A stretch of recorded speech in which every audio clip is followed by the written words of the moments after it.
školu. Izbegavajte da idete, to je putovanje kod povinu, putovanje da je ovo egzotično, ali da, ostanite kod kuće, u stvari nemojte ići na neka veća okupljanja. Izbegavajte kontakt sa drugim ljudima, naravno, odmarajte se i uzimajte dosta tečnosti i ne paničite. Ali, naravno, posjetite lekara, razovite nas, posjetite vašeg izabranog lekara ili ono koji to dana radi.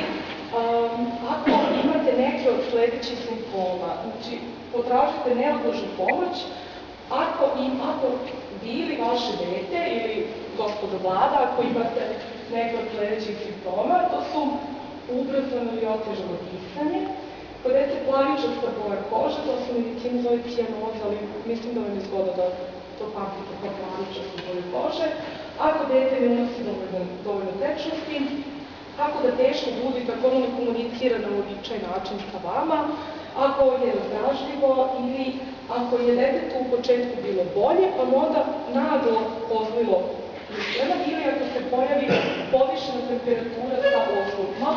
Ovo jeste puno podataka, ali ja ću vam ti dati sad